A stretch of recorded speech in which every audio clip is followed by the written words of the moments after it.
Good evening, everyone. Here's Angy Stewart from Miami Inner Light. Again, here, Kardec Radio.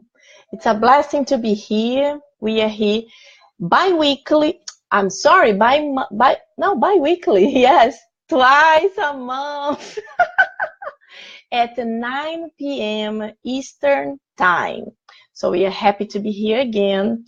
And if you are new to the study, if you haven't been here before, we study for 1 hour, 2 beautiful books. This is the first book, The Thought and Life by the Spirit of Emmanuel. And our next book is The Gospel According to Spiritism. And talking about this book, The Gospel According to Spiritism, we would like to make an invitation to all of you who live here in the Miami area.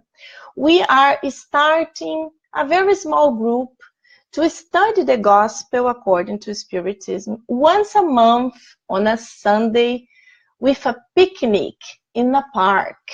So our first picnic and the Gospel will be on April 22nd at 2 p.m. in this beautiful park right by the water called Alice Wainwright. It's on Brickell Avenue, almost in the corner of the bridge that goes to Key Biscayne. So if you are in the area, please join us.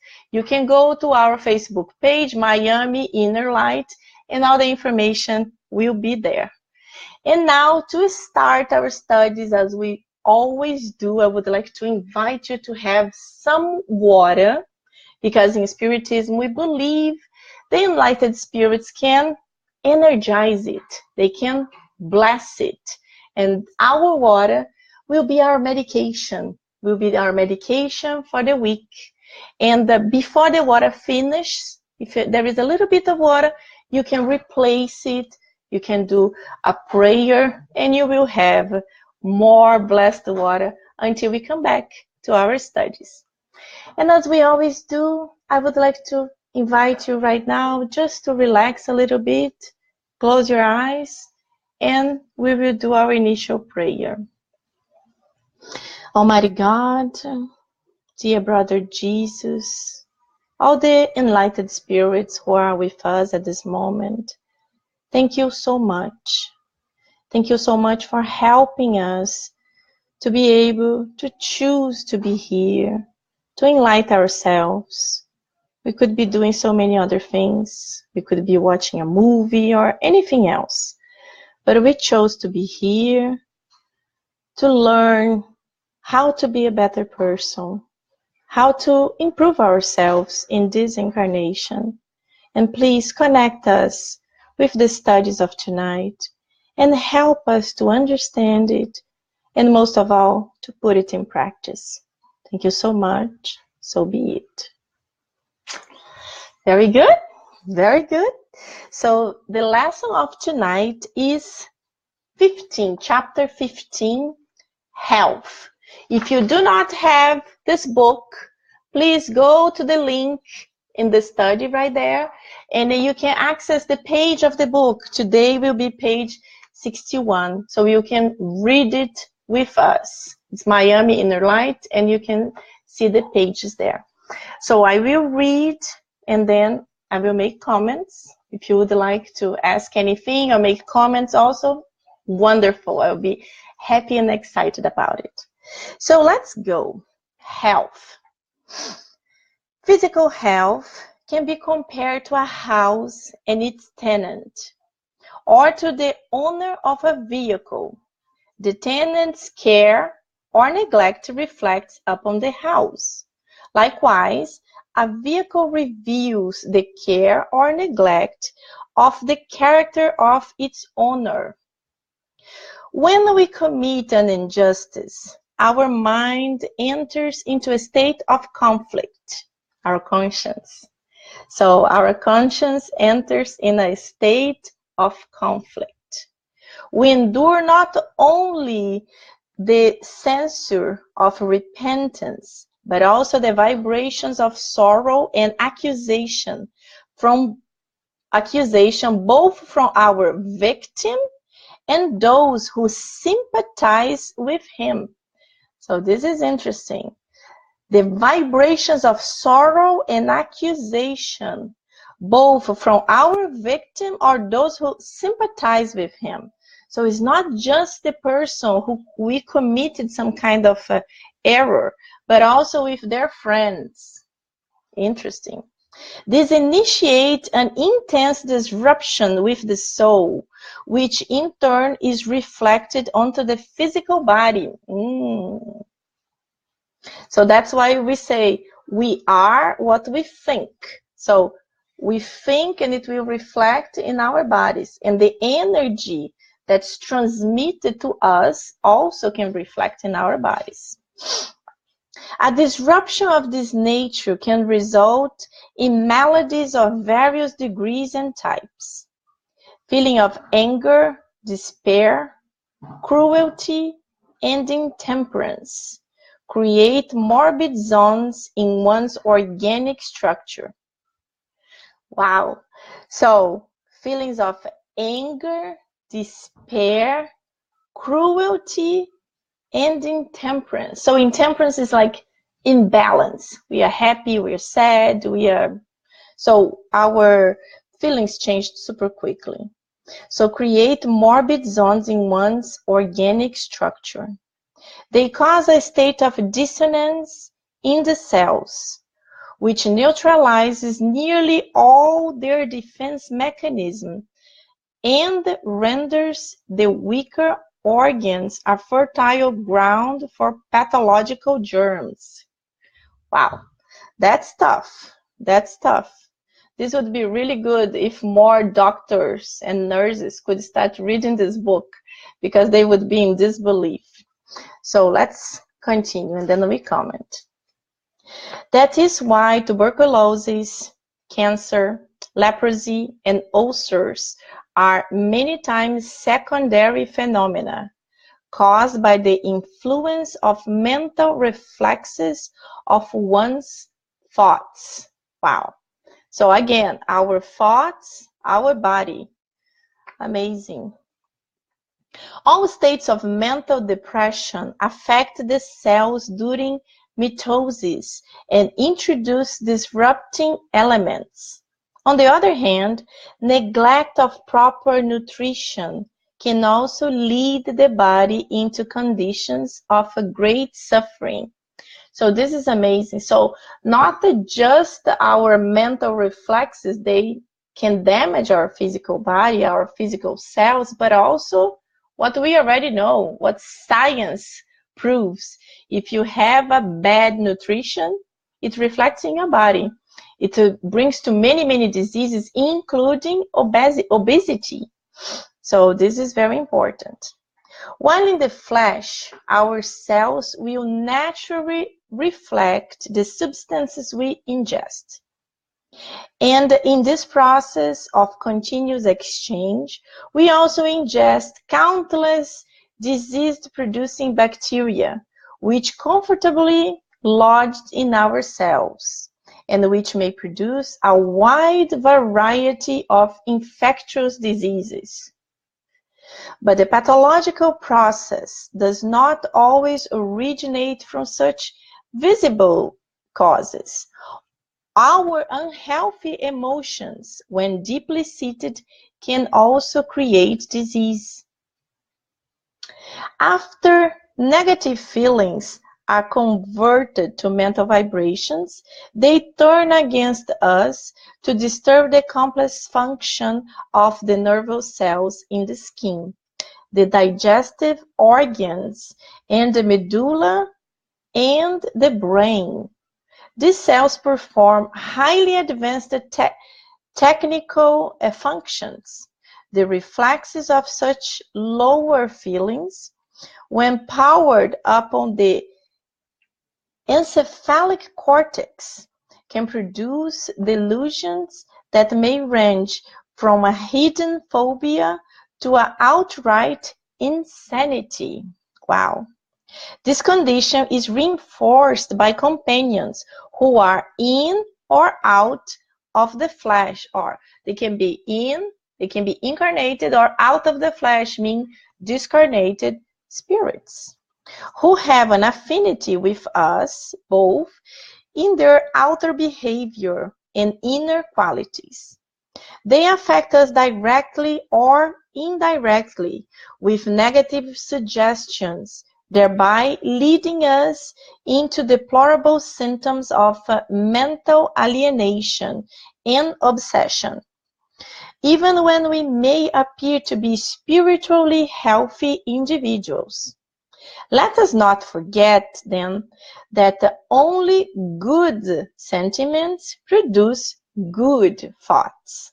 Otherwise, the soul becomes ill from the lack of inner harmony and imparts on the body imbalances and disturbances of the flesh. Wow. Wow, this is a lot of information. Health, very, very, very important. So we should deeply pay attention on chapter 15, health. Even after the study is finished, please read again, little by little, to digest the important teachings that Emmanuel brought to us here. So let's see who is here. Maria Aparecida Antunes. Oh my God, very good. Welcome, welcome, my dear friend Carla. Daniela, long time I haven't seen you, Dani. River, welcome, River. Okay, guys, so let's go. What have you? Please make comments if you want, ask questions, and we can answer together and we can understand. But let's go. So the first paragraph talks about the physical health being like a house and its tenant. So it's a comparison. And it also explains that the tenant's care or neglect reflects upon the house. So the house is our physical body. The tenant, us, our spirit, who is right now incarnated in this body. So we need to take care of our spiritual, mental reflexes, so we can, in order to do that, we can also transmit these good thoughts, vibrations to our physical body. This is very, very important. The second paragraph, he talks about when we commit an injustice, our mind enters into a state of conflict. And this is true. Even if you don't think you committed an injustice. Look, I was right. I did that because that person deserved, because that person did this, this, and this. Deep inside of you, in your conscience, you will be thinking, was I right? Should I really have done that? Maybe if I had done a little bit different, maybe if I had calmed down, maybe if I had done like in the book Nosso Lar, when the spirit of André Luiz is talking without stopping, and the spiritual mentor tell him to put some water in his mouth because that was his medication. You know, if I had done that, if I had controlled my mouth, I wouldn't have said the exactly same thing. My reaction would be different. So this is what we like to say is food for thought. Because even when we think we were right, deep inside of us, we reflect if we could have done it a little bit different. And then he continues saying that we endure not only the censure of unrepentance, but also the vibrations of sorrow and accusation from both from our victim and those who sympathize with him. So let's suppose I did something against person B, and person B is really angry, and person B has many friends, C, D, F, G, and person B tells C, D, F, G, you are not going to believe Angy did this, this, and this against me. I'm shocked. So person C, D, F, G, they might know me or they might not know me, but they are all going to be thinking, wow, she's nasty. How could she do this to you? This is terrible. So it doesn't matter if what happened is true or not, but what that person said to the friends now is circulating. This energy, this negative energy, this energy of anger, suspicion is around, and this energy will start surrounding me. So I can be affected by this negative energy. So this is like very dangerous. We have also to learn how to protect ourselves. That's why we always say, watch and pray. You know, people like to pray when they need something, when they are desperate for something, and we forget that prayer should be our daily bread. We should wake up and pray, thank you, God, I'm alive, and I woke up, so I can work today, I can produce, I can be better. And also when we are going to sleep, God, thank you for another beautiful day. Please help me to overcome my problems and help me to go to sleep, to be able to visit beautiful areas, to be able to continue studying, to progress. I even have a friend that prays to learn languages. And she said that she was brought to an area that taught her the language. And when she returned to to a wake up state, she was able to learn it much faster. So I'm like, wow, I'm going to do this type of prayer too. I would like to learn another language. So this is something for us to think about. When we disrupt somebody, the friends of that person, they can also start vibrating against us. And then he continues. A disruption of this nature can result in maladies of various degrees and types, feelings of anger, despair, cruelty, and intemperance. So you must be thinking, wow, these are very tough feelings. You know, to this to happen is really, really difficult. Like, I don't get ever in the state of anger. I never get desperate. I never have cruelty feelings or intemperance. Intemperance, that's what I said, imbalance. When you're happy and you're crying.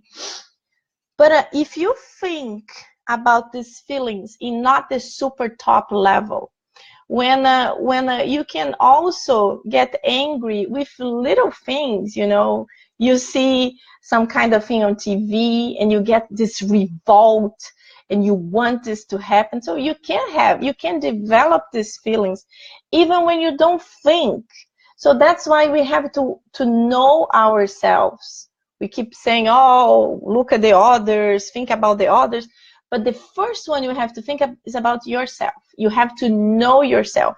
When you realize you are connecting with negative energies, negative ideas, turn off. No.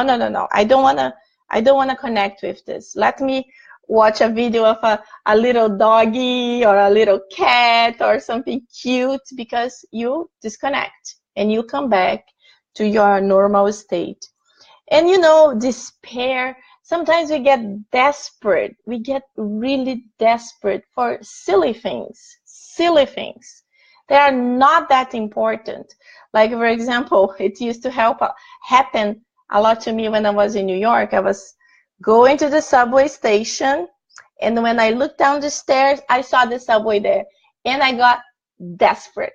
And I started going down, like running over the people to get into the subway. Why? My God, another subway was coming like few minutes after that one. You don't need to do that. You could have an accident. We get into these feelings, and sometimes we don't even realize it. So we have to know ourselves and whoa. Control yourself. You don't need to do that. In 3 minutes, another one will be there. And then he continues. They cause a state of a dissonance in the cells. Dissonance in the cells, which neutralizes nearly all their defense mechanisms and renders the weaker organs a fertile ground for pathological germs. This is very, very interesting. This about the dissonance of the cells, I remember many years ago, Divaldo Franco was in New York and he gave a lecture talking about a period of his life where he had a prostate cancer. He went to the doctor, and it was in a kind of advanced state. So his cancer was already like becoming dangerous. And of course, he had to do all kinds of procedures and tests, and he had to go back. And then Joana de Angelis instructed him to talk to his cells. Talk to yourselves, understand yourselves. And this lecture is very funny because he starts talking to the cell. He starts saying, oh, my cells, I love you. What's going on? Why are you so rebellious? Why are you so stressed that you are creating this disease inside of me? Don't do that. I love you. We have to work together. I'm sorry if I have been nervous. I'm sorry for whatever I have done. Please help me. Let's work together. It has to be a good partnership that you're doing here. So, you know, Divaldo, he is very funny. And this lecture, he talks about the cells. And then he talks that he returned he returned a few times later to do the exams again, and the doctor could not believe. He could not believe how drastically the sick cells had reduced themselves. And Divaldo said, yeah, don't worry. I'm not going to even do the treatment because I will be able to get cured. I'm not telling you if you have cancer or if you have any other disease to not do your treatment. It's not what I'm saying. We have also to understand that Divaldo Franco is one being and we are a different being. We all have our path to go through and it's very different. So if you are sick, if you have a disease, please do whatever your doctor is telling you to do, but also do this. Love yourselves, talk to your body, pray, do everything possible to cure. We don't know what is in our path. We don't know if we can be cured, but we can help this to happen. So it's very important that we help this to happen. So Emmanuel continued talking about the diseases that can be created within us. Tuberculosis, cancer, leprosy, ulcers. And these diseases are also explained by the doctor that lives in Connecticut. Now I'm not going to remember his name. I actually posted some of his videos in our page in Miami Inner Light. He is a blessing. He is an oncologist and he treats lots of terminal patients and he treats lots of kids. And he introduced to the kids a loving way to help them to express their feelings. So he talks about telling the kids to draw whatever they want. And within the years, he was able to develop a system that he could understand the feelings of the kid and the type of cancer he had. So this was really like, wow, this is really amazing. He was able to understand it. And through the drawings, when the drawing was like very drastic, like red, black, very dark, that kid was suffering. And he went to investigate the kid's family, the kid's life. And many times he understood there was a lot of problems going on there. So he was able to talk to the kid, to talk to the family of the kid, to try to change it, And he was able to bring a lot of cure to many of his patients, or at least much more peace to these children. So as soon as I remember the name of the doctor, I will post it here. I have a bad memory for names. So all states of mental depression affect the cells during mitosis and introduce disruption elements. So he also mentions about the neglect of proper nutrition. We all know mental depression is terrible. And you know, I'm not talking about depression per se, the deep disease who many times need medication to be able to have a boost of energy. But you know, I'm talking about also the depression state that sometimes we go into. We start feeling that we are a little bit different. We start feeling that we have like this sadness within us. And you know, if we don't realize it, it can go much worse. It can become much worse. And then we might need even medication. So this mental depression, we really need to disconnect. We really need to do something to change. Many years ago, like the first year that I moved to United States, I got depressed. I had a very good job in a law firm, and the law firm closed. I lost the job, and then I couldn't get another job of the same type. I remember I was overqualified to be a secretary, and I was underqualified to be an attorney or to be a legal assistant, because I didn't have a foreign experience. So this was a time very difficult for me, and I start like getting depressed. And nowadays I laugh a lot about it, because it's almost impossible to think of me, because I'm always hyper and bubbly, to think of me depressed. But it's possible to anyone to be depressed, and it's very dangerous, because people around you, they don't even know how to help you. Oh, Carla, thank you so much. Yes, Dr. Bernie Siegel, thank you. He is wonderful, and Divaldo Franco adores him. And I was able to be in Connecticut in a lecture they both gave together, Bernie Siegel and Divaldo Franco. Anyway, so I was going down so quickly that there was nothing to make me happy. I remember my husband desperate trying to help me. He even bought a ticket to Brazil when tickets were like in paper. They were not electronic. And I picked up the paper and I cut the paper. I don't want to go to Brazil.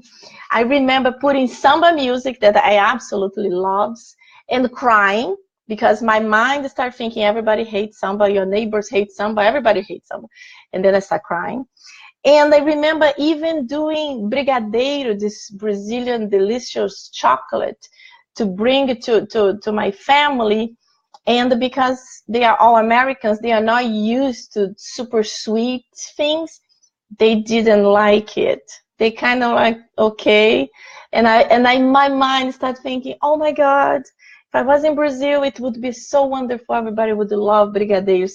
Anyway, long story short, I was so bad that my husband took me, and this day he told me, tomorrow you are gonna go with me to that place that you guys do prayers. You know, I had been one time in the Spiritist Center in Queens, New York, and I haven't returned there. And that's what my husband said. And I remember, no, I don't want to go there. But thank God, his guardian angel was very inspired and said, I don't care, I'm taking you there. And that's what he did. So the next morning, he woke me up, go, get dressed. He brought me to the Spiritist Center. I was so bad that I went in, and in my mind, I was like, as soon as I open the door, I will look and I will get out. And things always happen the way it's supposed to happen. He found a parking spot by the door, so I couldn't escape. I went in the center, I watched the lecture, and the lecture was about depression. So for me, it was like, I didn't really understand much of Spiritism. And that for me was like amazing. Every single thing the speaker was talking about was the feelings I was feeling. I was feeling unhappy even with good things. I was not giving value even to the beautiful things I have. So that was so important. It shifted my mind. I remember when I got out of the center, I was light. I was happy. I was smiling again. I came in the car, I kissed my husband, and I told him, I'm cured. I remember he looking at me like, what? I'm sure he was thinking, did they give any kind of drugs to my wife? But that's exactly what happened. And from that day on, I never more had depression. But I also never more left Spiritism. I embraced the doctrine with my soul, and I really dedicated to study because I saw that that could change lives, and that changed my life. So this is like a my personal story. So if we continue through the paragraphs here, we understand that the unhealthy emotions, when deeply seated, can also create disease. And that's exactly the same thing that I was talking about. You know, Dr. Bernie Siegel, he also talks about anger. People who have a tendency of feeling angry all the time, they develop ulcer. And sometimes these ulcers can become some kind of cancer. So we all know some people have this tendency. Some people are very explosive. It's like their personalities. And sometimes they say, oh, I can't change that. This is my personality. I am like that. I'm very happy, but if one thing goes wrong, I explode immediately. Well, yes, it might be your personality, but that's why we are here. That's why we are incarnated, and that's why we are studying Spiritism, and that's why we are studying the chapter 15, health, in order to change the bad characteristics of our personalities. We are here to improve. If we have this tendency, let's change. Let's try to be a little bit better. Let's try to calm down. If we are going to be in a situation that it could happen, let's try to remove ourselves. If we are going to empathize with somebody that's fighting and we get all excited and we want to fight too, let's get out of there. Anything that's negative, anything that's bad, is not good. It's not good to connect with. And now we can understand it's not good even for our physical health. So it's important for us to think about it and to change the bad characteristics of our personalities. So, and then continues that after negative feelings are converted to mental vibrations, they turn against us to disturb the complex function of the nervous cells in the skin. So that's exactly what we are talking about. So our system is going to be changing. We can start developing diseases. We can develop headaches. And you know, headaches is just the first thing, the headache. But so many other diseases can also happen. And then it continues, when powered up on the encephalic cortex can produce delusions that may range from hidden phobia to outright insanity. So it's like, wow. So the diseases here are tough, from a phobia to an insanity. So it goes to a low level to a very, very high level. So we have to be super, super careful. This condition is reinforced by companions. That's what we already mentioned before. You know, companions, and these companions can be incarnated or can be discarnated. And they can resonate with us, with whatever we are going through. They can, for example, we start feeling a headache because we had problems in our job. So we are angry, we are thinking about a boss or a coworker, and we get angry when we think and rethink and think again about the problem. You know, Chico Xavier always said, you cannot change what already happened, but you can create a new future. So if it happened, we cannot change it. The problem with your boss, of your coworker, happened, but you can make amends. So let's stop thinking over and over about what already happened. Let's try to think about the future. What can we change? How can we do something different? That's the most important thing. I saw a beautiful lecture of Annette Guimarães. She's a very well-known speaker in Brazil. And she mentioned a study about the people who were leaders and who were losers. And they did like a study group. So they mixed up a group of people, and some of them had characteristics of leadership, and some of them had characteristics of inertia, meaning they never did much. And then a situation happens. And then the situation that happened was like a bottle of milk broke, some kind of milk broke and fell. And what happened? What's gonna happen in this situation? So in this situation, there were people who were all blaming themselves. They were like, oh, it was his fault, it was her fault. How is gonna be this? This is terrible. Oh, I'm sorry. I actually remember she gave another example. This was a real life situation that happened in a Spiritist center. And then one person left, they all fighting and discussing who was going to clean, who fault was, whatever, went to the side and start calling other people. Listen, we need the milk for the amount of people that will be here for breakfast. Can you stop by right now before coming to the center and buy this, this, and this to replace the milk? And okay, good. So that was the difference. While most of the people have a tendency of fighting who was the fault, who really broke the glass, few people have the characteristics of seeing ahead. It's already broke. There is nothing can be done. How can we replace the milk? How can we do it? And that's the good characteristics. That's what we need to reinforce within ourselves. So this is the winners, the leadership. When you are able to see solutions, you avoid thinking about of the past, of how the problem happened. Later on, you can see and you can understand, but the immediate thing is how to see solutions, how to be better, how to improve ourselves.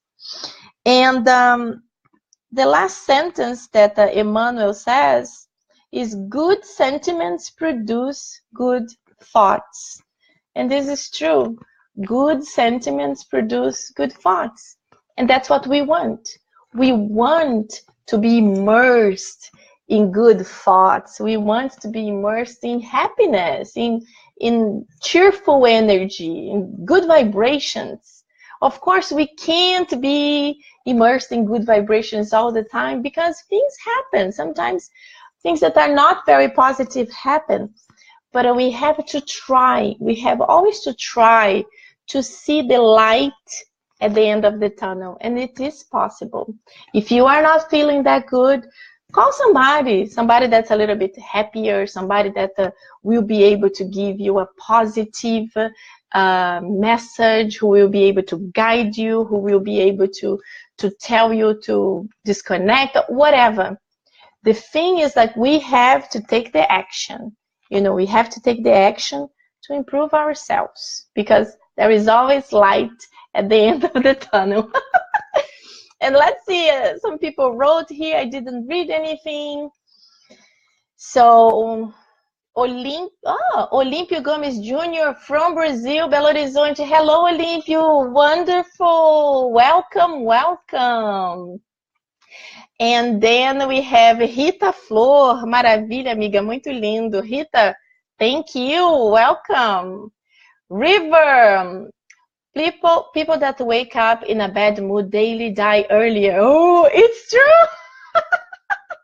It is true. And that's why I love to laugh. I'm always laughing. I'm always trying to see positive things in anything, I remember many years ago, I had a boyfriend who complained that I used to laugh a lot. He said, oh my God, you laugh too much. And I remember in the time I was so upset because I was like, I'm always trying to be positive, and he's complaining about it. As you can imagine, the relationship didn't work. Teresa, my dear, mwah, nice to see you. Long time you don't join us. Very, very good. Carla, I remember when you posted this lecture, interesting what she did. Oh yes, long time ago. I will post again the lecture of Anete Guimarães. Julija, hello Julija. Let's read. Hi from Australia. Last night I started to read the book of Divaldo Franco on obsession case of a young girl. It was 5 a.m. when I finished. Oh my God. Wow. I couldn't stop. It opened my eyes so much and gives so much understanding of the mental conditions and how easily we can be influenced by lower order spirits. Absolutely right, Julija. I stood there in awe and I started prayer for all my family, friends, ancestors, and all that could remember. Prayer is so powerful and real. Julija, that's amazing. That's awesome. I am more or less like you. When I start reading an amazing book, I get glued to it. And wherever I go, I have the book with me. It's like insanity, but it's a beautiful insanity. I already told here many times when I was reading the book 2,000 years ago, and I was on vacation, and you know, the book is very powerful. It's the story of Emmanuel, and he meets Jesus. It's really like very special. I remember being at the pool of a hotel and crying, and the people realized I was crying because of the book, because I was reading. I was like that. I was reading, and I was like, oh my God. And I put the book here and I cried. When I looked, the whole pool was looking at me like I was totally crazy. So I put my sunglasses, but I couldn't stop reading the book, and the tears were coming.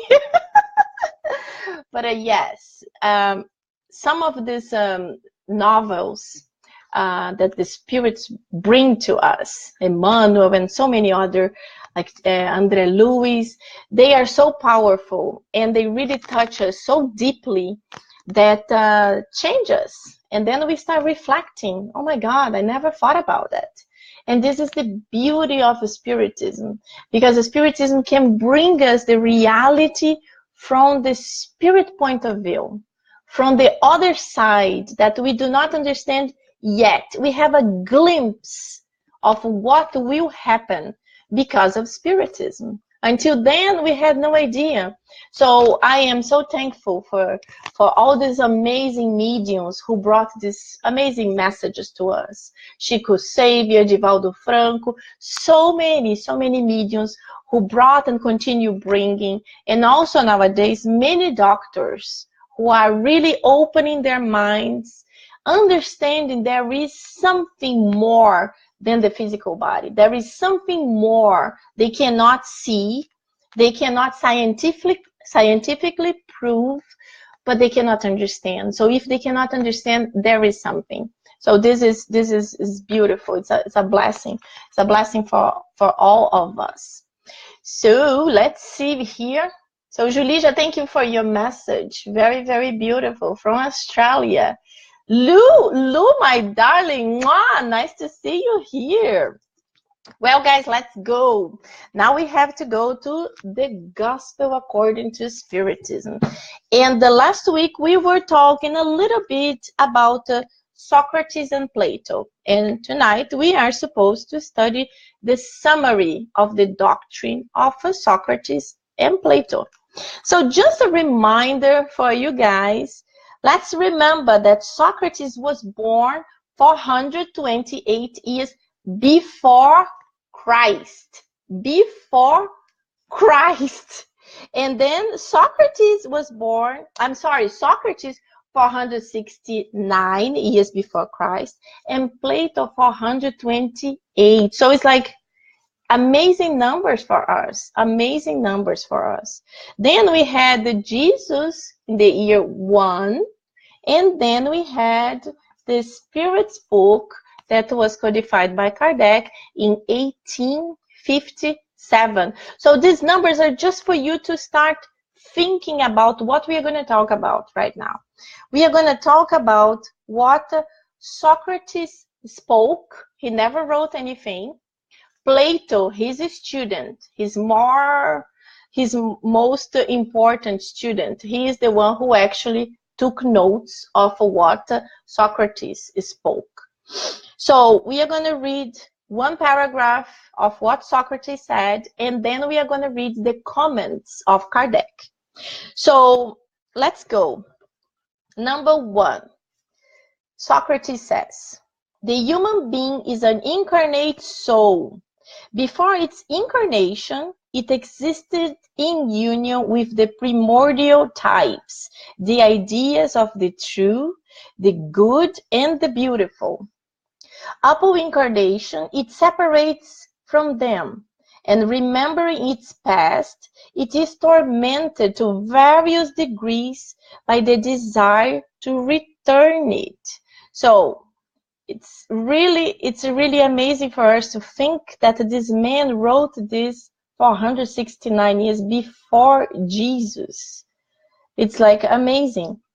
Let's see what Kardec says. One could not more clearly enunciate the distinction and independence between intelligent principle and material principle.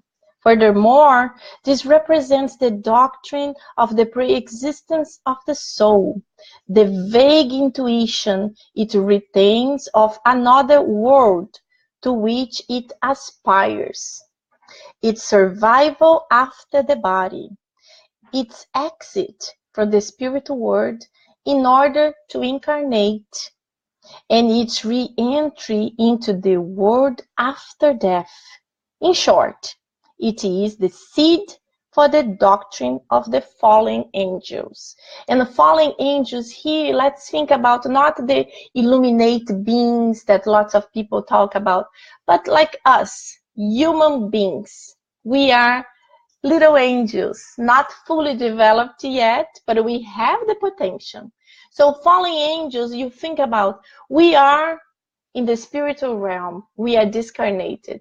And then we have to reincarnate, we have to fall, we have to come back to earth, and we have to incarnate in a physical body. So this is amazing that in that period of time where people, they were really brutals, they were really like, you can't even imagine how was life in that time.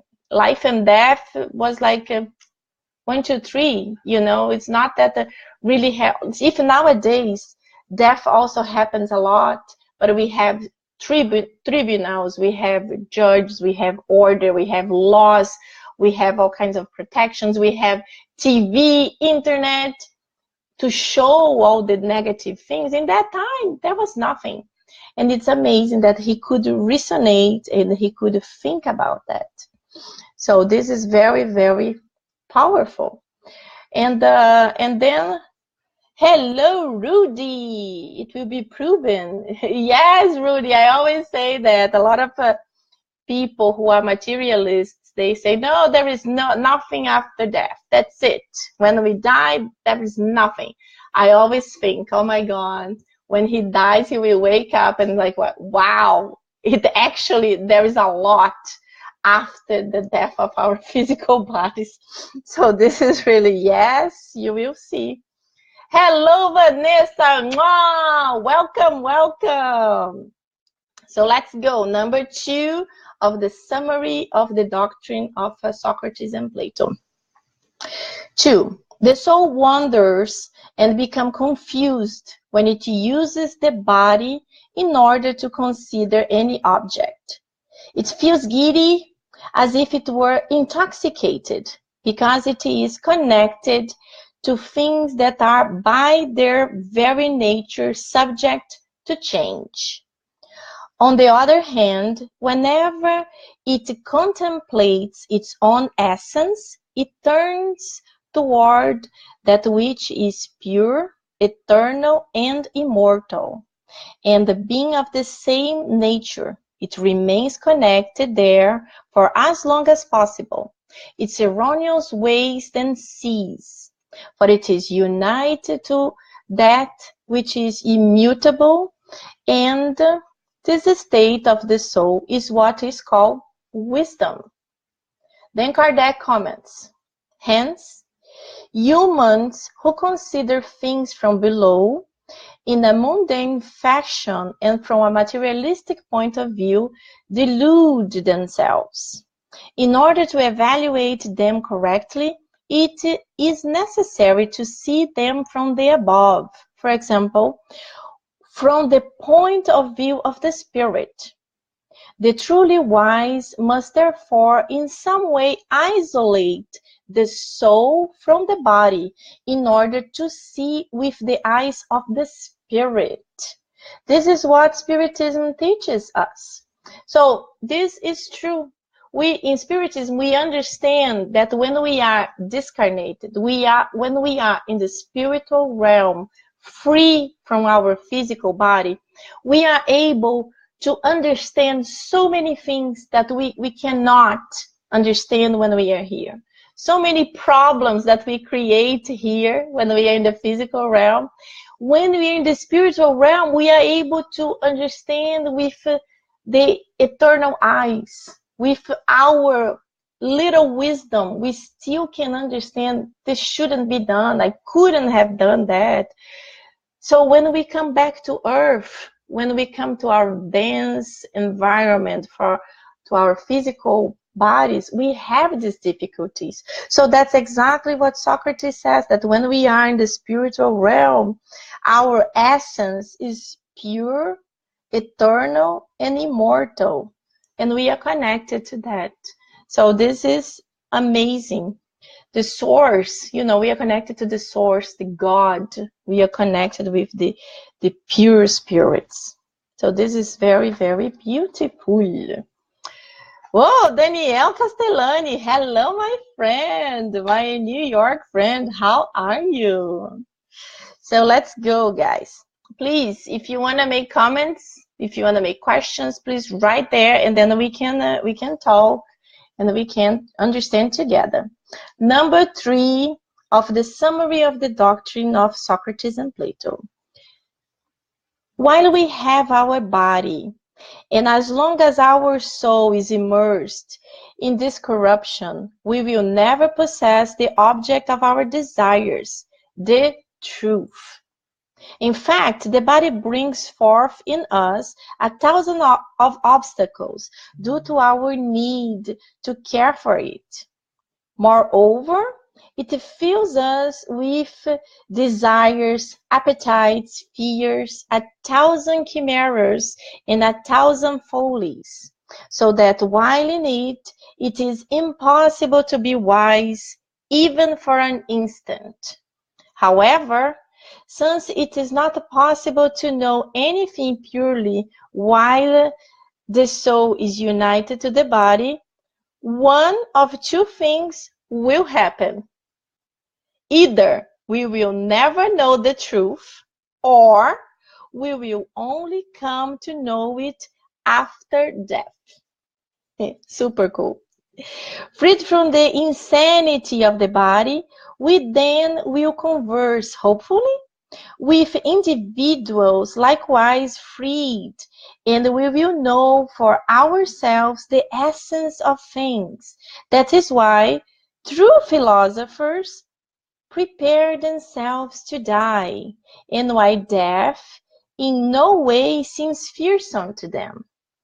This is really amazing, just to think that Socrates thought about that so many years ago. Let's see Kardec's comments. Here we have the principle of a soul's faculties being obscured by means of the corporeal organs, exactly like how we mentioned in the previous number, and the expansion of its faculties after death, after we are freed from our physical bodies. However, this applies only to the souls of the already purified elect, meaning the ones who are more evolved, they are spiritually more evolved. The same does not occur to the impure souls, meaning if we are a spirit who have lots of problems, lots of issues, committed horrible things on earth, and is materialistic, whatever, when we die, when this person discarnates, is not going to be able to understand fully the things of this another person who are a little bit more evolved. Let's see, let's put a tough comparison here. Chico Xavier, Mother Teresa of Calcutta, these are beings much more evolved. They already lived in a more spiritual way. So when a being like this, when a person like this discarnates and wakes up in the other side, she will be involved in much more light, and will have like this broader understanding of what is the real life. So it's different. There are many levels. But the important thing here is that the doctrine of Socrates and the Spiritism are so correlated. They are very similar in many ways, even if in certain things are a little bit different, but they are very connected. And this is what we already know, that a message, an important message to come to fully work needs preparation. So it needs to have the precursors. It needs to have people that came to plant the seed. So the seed would be able to start germinating. So to a big idea to come, little ideas had started being put in together. It's almost like a construction. For a huge building to be able to come, you really need a solid base. And that's exactly what Socrates, Plato, and many others were doing. They were constructing, they were putting this solid base to be able to start being put on top of it and create what we have, the knowledge that we have nowadays, because we already reincarnated so many times. And we, thank God, we are learning little by little every time we come back here. So we have few minutes. Let's read number 4. The impure soul in this state is weighted down and is once again pulled to the visible world through the horror of that which is invisible and immaterial.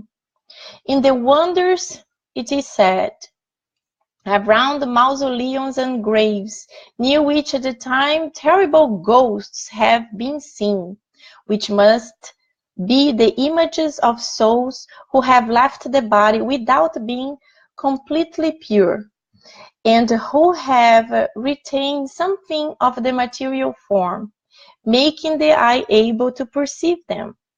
These are not the souls of the good, but rather of the wretched, who are forced to wander around such places, where they bear the punishment of their former life, and where they continue to roam until the appetites inherent to the material form they were giving lead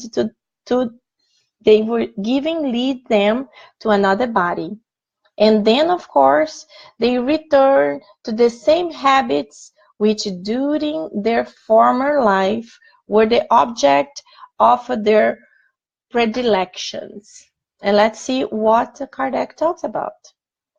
Not only is the principle of reincarnation clearly expounded here, but the state of souls who are still under the control of matter is described just as the Spiritism demonstrates during evocations. Moreover, it is stated that the reincarnation in a material body is a consequence of the soul's impurity, whereas purified souls are free of it. Spiritism says nothing else.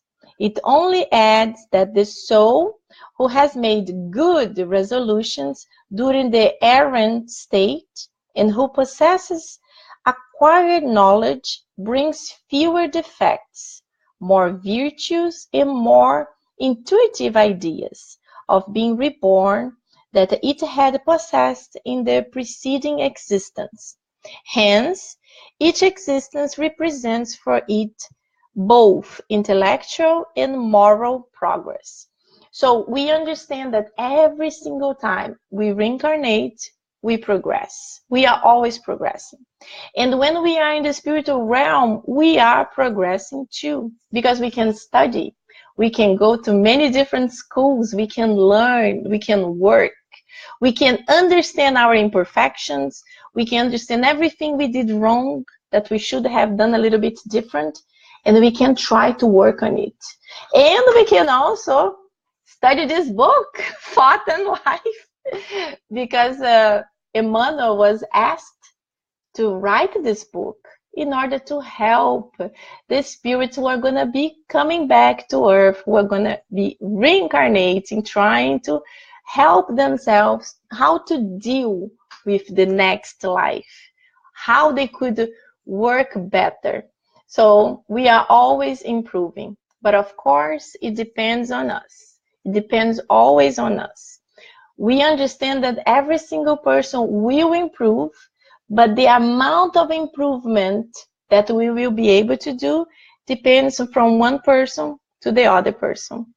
And exactly like here on earth, you can have two musicians. One dedicates 8 hours a day of practicing, and the other 1 hour. Even if maybe the one who dedicates 1 hour is natural talented, but he only dedicates 1 hour, and the other one who dedicates 8 hours, or he will be better than one who is naturally good, or he will be much, much, much better. So it depends on us too. So when we go to the spiritual realm, let's get together there and let's study so we can improve ourselves. And you know, let's not leave for tomorrow what we can do today. So as I mentioned in the beginning, every night when our physical bodies go to sleep, our spirits are awakened and they are wandering around. And you know, it depends on us where we're going to go. So if when we go to bed, right before we go to sleep, if we do a prayer and we connect with our guardian angel, we connect with the enlightened spirits, and we ask for help, we ask to be brought to an area where we could improve, if we could be brought to a place where we could study something, where we could learn with someone who are making mistakes like us, we are helped. We are helped. We might not remember our dreams, but every single night we are doing something. So let's pray in order to be able to be doing something good, something positive. So my friends, it was awesome to be here with you again. And just a reminder, next week we are going to be studying from Thought and Life, lesson 16, the vocation. So funny, I was talking about musicians, the vocation. And we will continue studying Socrates and Plato, number 5. So now I would like to ask all of you to relax a little bit while we are going to do our final prayer. We are going to connect with all these beautiful spirits who are surrounding us right now. Dear God, thank you so much for the blessings received tonight, this beautiful study, who helps us to understand the life after this life. Please, Master Jesus, help us to be able to be fully connected with these teachings. Especially tonight, we were studying about health, and we need it so much. We need to have healthy thoughts in order to cultivate our healthy physical body. Please send these good vibrations to our family members, to anyone who might be listening to this talk later on, so they will be surrounded by these good spirits, enlightening their good thoughts and helping them to connect with your love and good vibrations. Thank you so much. So be it. So my friends, thank you so much. It was awesome. Hello, Nora. You just joined us. We're almost finishing. Thank you so much. It was a blessing. And again, just to remind you, if you are in Miami, if you know anyone in Miami, we will be doing once a month picnic and the gospel in a beautiful park called Alice Wainwright on Brickell Avenue, right by the Key Biscayne entrance. If you want to join us, we'll be April 22nd at 2 p.m. Drop us a message and we will give you all the information. Thank you so much. God bless you. Mwah! Have a great night. See you in 2 weeks. Bye-bye for now.